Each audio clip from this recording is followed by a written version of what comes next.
PSA time.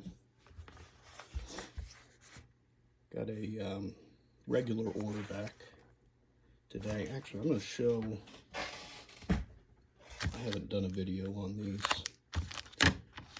These are some cards that came back over the last couple of weeks. I didn't do a video when they came back. A lot of these came out of one large collection that I bought all raw locally. Paid up pretty good on this stuff, but most of it was gradable, so felt pretty good. This is a 9 on the big men on court. I stopped trying to guess why some 9s are not 10s, and that's the case on this one. Not a big fan of the half grades that we have seen lately. This is the 97 Thrill Seekers. Why isn't this a 9? Who knows? Still a good card, but 96 Scoring Kings. Pretty tough pull back in the day. This came back in 8. I am unable to find a 93 Scoring Kings card that is not above, or I'm sorry, that is not below a 7. I think this is my third 7 on these. Always something with the surface, always something on the edges. I thought this was an 8. There's a scratch here, and then there are a couple of little corner, not even dings, they're just where this foil type surface sort of rubs off.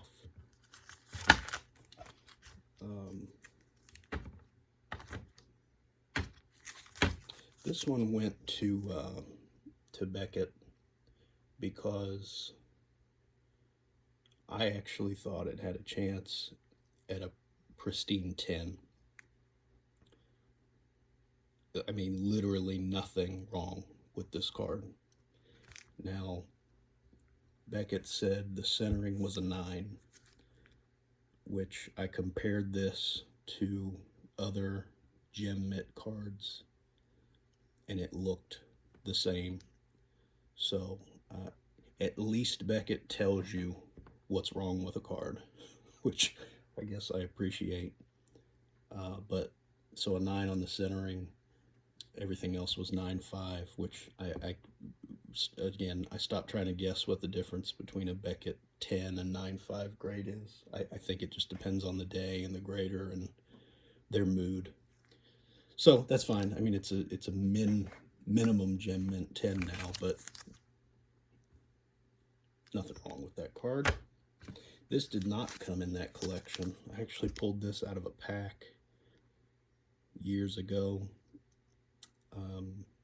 I knew this was not a 10, so over the years I just sort of held off on grading it, but obviously with the spike over the last couple of years, it made sense to grade. So this is actually a Pop 1 at PSA. There are some graded at Beckett, so I decided to go with PSA on that one. This I knew was in not so great shape. I've wanted this card for quite some time, and this is a good example of why you need to be really careful when buying what I call the old off-brand slabs. So this was in a gem mint grading or gem elite grading slab. This was a 10 through gem elite grading. And so I met the gentleman who owned it, who was asking $10,000, and I pointed out that the top of the card was creased. The good news was I could tell it was authentic because Topps Chrome are actually 2-piece cards. There's cardboard, and then there's this chrome surface, and the cards are actually put together that way. With this crease at the top, I was able to look down through that Gem Elite case and tell that it was a two-part card. The fakes are not made that way. The reprints are a one-piece cardboard card. And so I told him, the good news is it's authentic. I'm no longer worried about that. The bad news is I think this will grade a 5 at best. And so I paid him $2,000 for this card. Then, of course, whatever, $7,500, I don't remember what it was at the time to grade. So I'm actually kind of down a little bit with the grade being a 4, but I'm happy to have it in my collection, and I'll just leave it until I feel like upgrading. This was in one of these orders, although this came from, I bought a set years ago, and noticed the Brady was not, there's no way it was going to be a 9 or a 10, so I held off. But with the surge recently, went ahead and graded that, so that's a 7.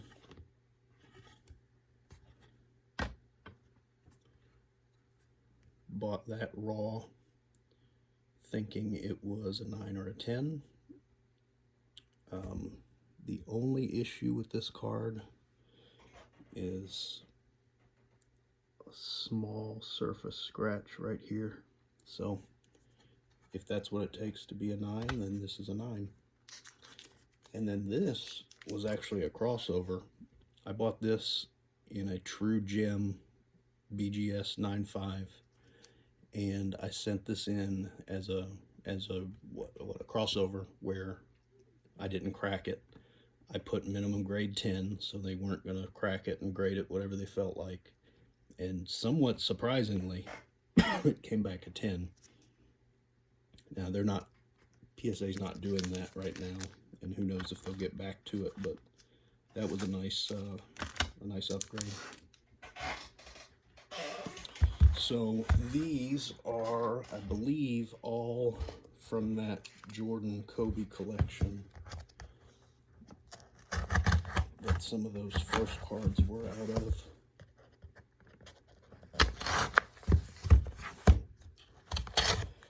Now, normally I pull up the grades the second I get the email saying your grades are ready.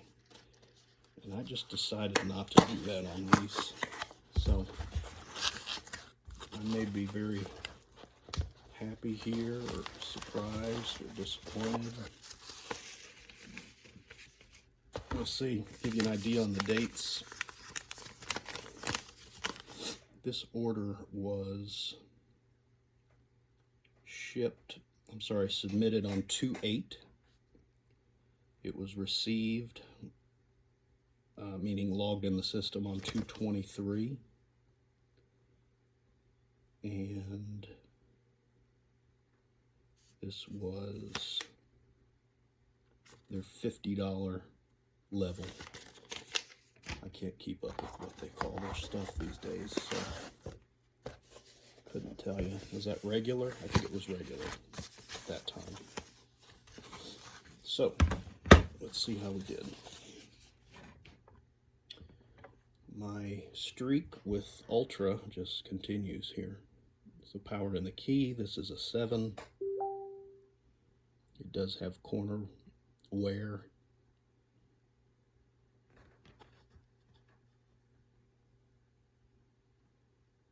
So, okay. I knew this wasn't Gem. I bought this raw. This was a different collection. I bought this raw. It's got a really a crease, a small crease in this area. So if you're wondering what a small crease does to an otherwise perfect card, it takes it from a 9 or 10 to a 5. Bought this raw at my local card shop, and it looked really good. I thought it had a chance at a 10. I'm sure that this is pretty tough to receive a 10 on. This came out of the Kobe and Jordan collection. It's the Rookie Sensations. Pretty tough pull. 8.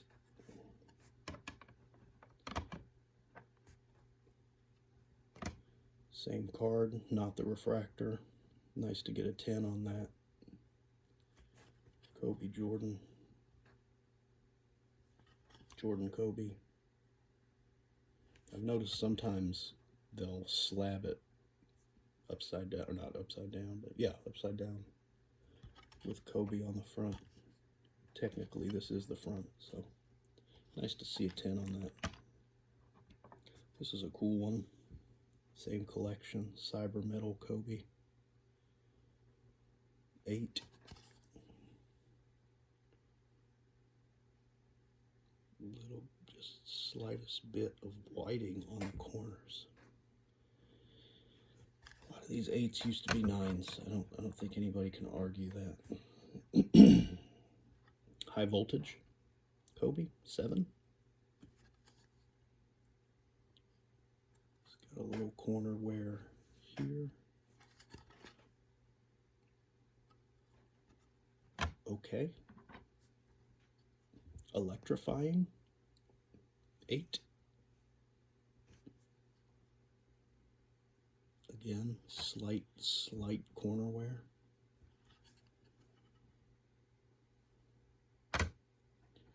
I knew this wasn't in great shape, but at a certain point you just have to grade cards in order, if you're going to sell them. So even in a 6, this is worth paying the $50 to grade it so that you can maximize what you get in sales price. Now, to be 100% fair, no clue why this is a 6. Corners are sharp. Centering is pretty good. Surface, no problem. If someone could guess for me, based off what you're seeing, I know that's difficult, but is there something about this set or this card that I should be looking for? There's a tiny print defect here. Okay, and then this card should be worth more than it is, but it's one of these sets that Upper Deck went crazy on in the late 90s. It seemed like you walked into like Walmart or your card shop and there were 50 different Jordan products from Upper Deck in the mid to late 90s. And this was one of them, this Athlete of the Century set. I don't remember if you had to buy this as a set or if there were packs, but some of them are numbered to 50. So again, this came out of that Jordan and Kobe collection that I bought, and looked pretty cool. So I think the reason that this doesn't have much hobby is because it's a complete set. So there's 50 of however many cards, probably 100 or something. So really there's 5,000 of these, not 50, just because they're a little bit different. I do like the photo on this one, and it is Jordan, so I'll probably test the market on it and see what happens, but that came back in 8. So that is that. See you next time.